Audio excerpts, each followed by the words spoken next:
সামনে নির্বাচন, বিএনপির এক এক আসনে অনেক প্রার্থী, কিন্তু প্রার্থী তো হবে একজন। তাহলে কি এমপি হয় শেষ কথা? না।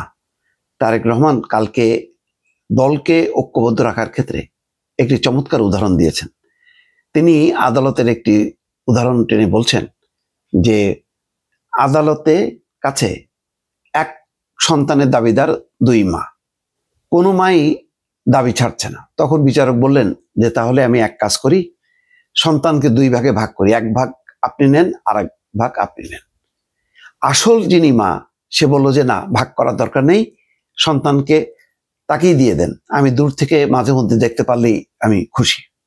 তো তিনি বলছেন যে মনোনয়ন প্রত্যাশীদের কাছে এই ভূমিকাটাই তিনি আশা করছেন, যাতে দল কোনোভাবেই যাতে বিভক্ত না হয়, বিভক্তি না হয়, দ্বন্দ্ব না হয়, সংঘাত না হয়, ঐক্যবদ্ধ রাখার ক্ষেত্রে একটা চমৎকার আদালতের উদাহরণ টেনেছেন তারেক রহমান।